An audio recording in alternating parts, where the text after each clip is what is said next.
하고 강론합니다. 오늘 본문 또 내일 본문 통해서 겟세마네 동산에서 기도하셨던 주님, 또 기도하는데 실패했던 제자들의 극명한 모습이 대조됩니다.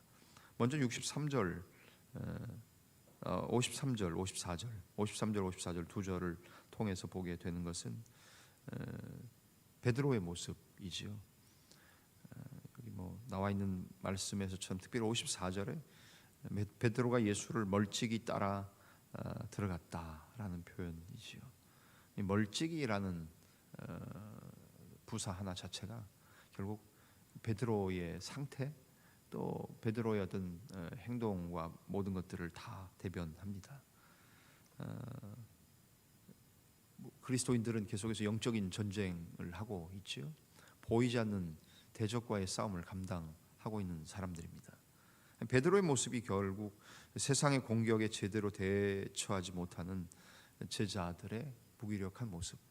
오늘을 살고 있는 그리스도인들도 혹시 베드로처럼 그렇게 살고 있지는 않는가 한번 볼 필요가 있다는 말씀입니다.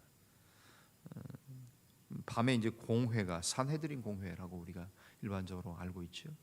이 산헤드린 공회는 당시에 뭐 유대인들 사회에서는 뭐 여호와 신앙, 하나님을 섬기는 것 믿음 자체가 종교가 결국 정치 또 모든 것들을 다 통치하고 다스리던 그런 문화였으니까요.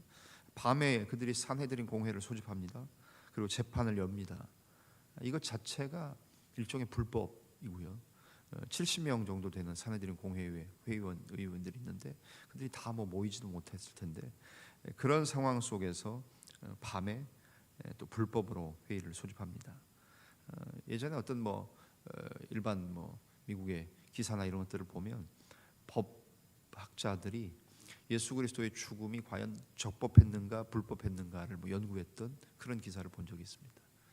결국 법을 전공한 사람들이 봐도 이건 말도 안 되는 재판 그런 거죠. 불법으로 한 사람을 죽인 그 케이스입니다. 예수 그리스도를 믿지 않는 사람들이 봐도 이건 법적으로 봐도 문제가 있는 회의였다는 거죠. 그런 상황 속에서 예수님에 대한 당시 종교 지도자들의 적대감이 잘 표현됩니다. 그 가운데에 베드로가 예수님을 따르고는 있지만 멀찍이라는 이 단어가 모든 것을 대변합니다. 겟세마네 동산에서 깨어서 기도하지 못했던 베드로가 또 예수님을 따르는 사람으로서의 정체성, 그걸 완전히 버릴 수는 없었지요.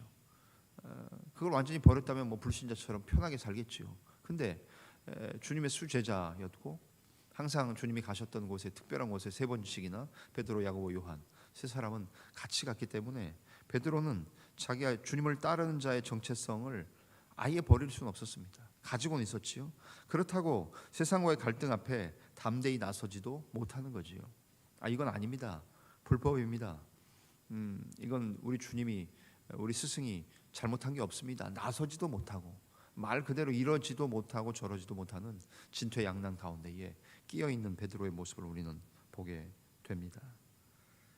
결국 기도해야 될 시간에 깨어 있어야 될 시간에 평소에 훈련되지 못하자 기도로 준비되어 있지 않게 되면 어떤 누구라도 이런 모습, 무기력한 모습에서 벗어날 수 없다는 이야기입니다.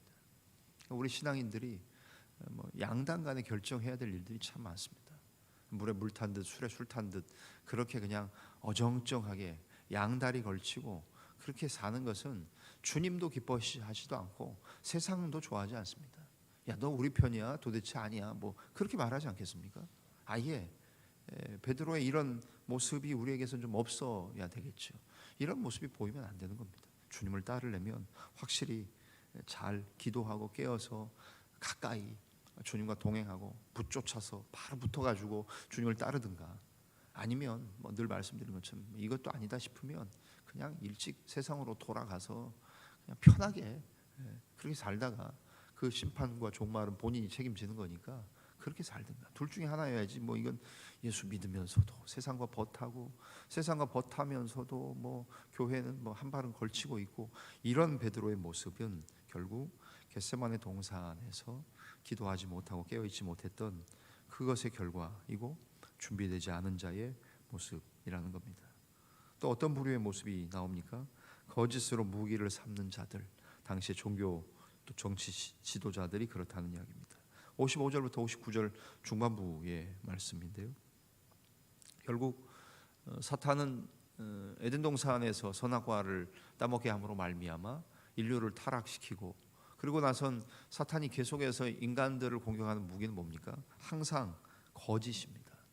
거짓과 사악함으로 사람들을 유혹해 왔습니다. 여기 주님의 죄목을 얘기하는 내용들을 보면 58절에 그들이 예수님의 죄목을 뭐라고 얘기합니까? 우리가 예수 그의 말을 들으니 손으로 지은 이 성전을 내가 헐고 손으로 짓지 아니한 다른 성전을 사흘 동안에 지으리라 하더라 하되, 이 이야기를 죄목으로 고발하는데 사실 실제적으로 예수님은 이런 말씀을 하신 적이 없습니다. 비슷한 이야기나 다른 이야기를 말씀하신 걸 가지고 당시의 종교 지도자들이 이 말을 걸지요. 그리고 그 거짓을 활용합니다. 거짓말하는 거지요. 거짓은 그런 면에서 모든 죄악의 시작입니다. 에덴 동산에 인간이 타락하게 된 것도 사탄의 꾀임에 거짓말에 속임당한 하와 아담이 결국 범죄하게 된 것 아닙니까?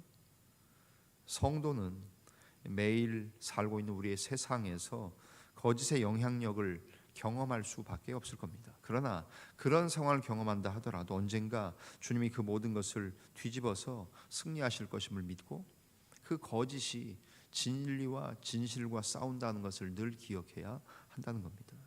그래서 우리는 항상 무엇이 진리인가, 항상 진리 편에 서고, 주의 말씀이 진리이고 주님 자체가 진리 자체이신 주님이니까 주님을 따르면 진리의 편에 항상 서게 되는 것이요. 결국 그것이 어떻게 드러납니까? 60절부터 65절 후반부에 보고자 하는 내용입니다. 말씀의 제목도 위협 앞에서 진리를 선언하시다라고 정했는데요. 바로 우리 주님 예수님의 모습입니다. 주님이 어떻게 하십니까? 당시 자기를 고발하는 사람들에 대해서 말할 수 있고 항변할 수 있는 저와 여러분들, 또 억울한 거 못 참는 사람 있죠. 저도 그런 것 같아요. 여러분들 다 그렇지 않습니까? 그러면 결국 내가 이 상황에서 가만히 침묵하면 바보 돼요. 또 죄인 됩니다. 그 상황에서 가만히 있는 사람들이 과연 몇이나 되겠습니까? 그 상황에서 근데 주님은 어떻게 하셨습니까? 아무 말도 하지 않으시고 오히려 그 유도신문, 그런 유도하는 질문에도 주님이 잠자코 계시다가 결국에는 분명 당신이 다니엘이 예언한 이인자라고, 그 사람의 아들, The Son of Man이라고 60절부터 62절에 말씀하시죠. 60절 보시면 대제사장이 묻습니다. 61절 그러자 62절에 주님이 이렇게 62절 말씀하시죠. 예수께서 이르시되 내가 그 사람이다.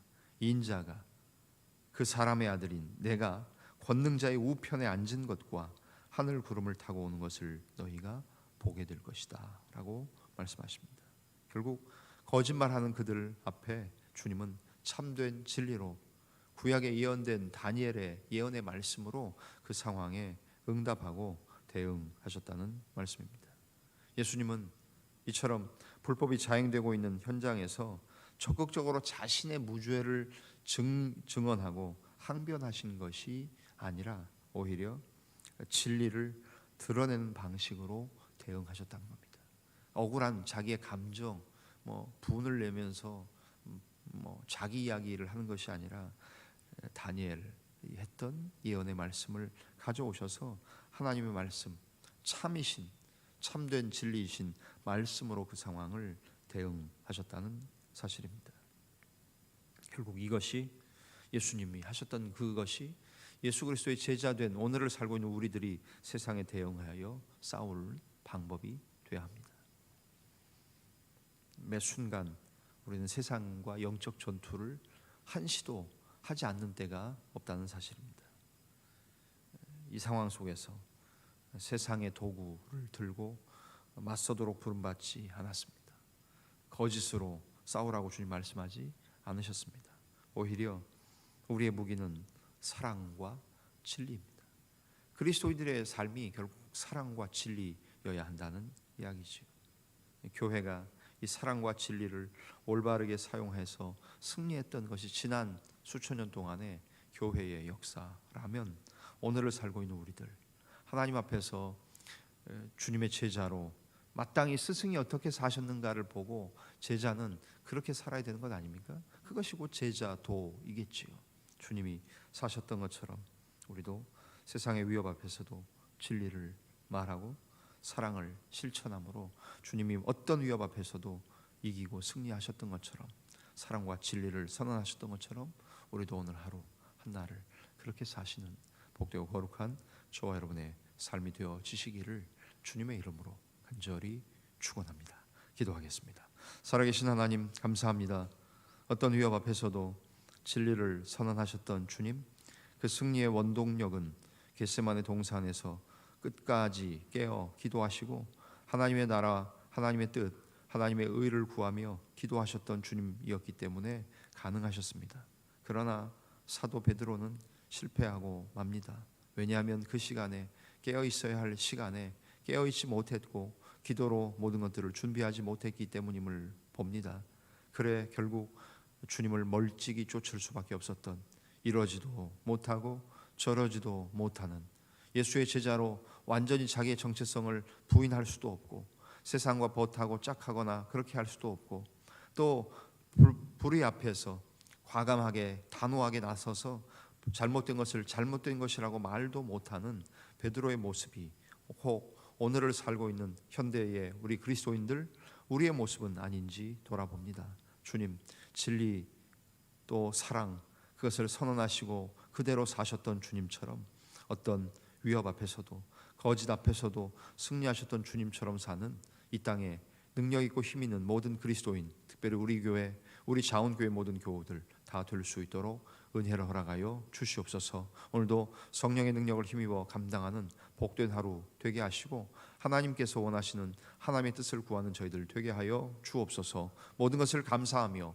고마우신 주님, 예수님의 존귀하신 이름으로 기도하옵나이다. 아멘.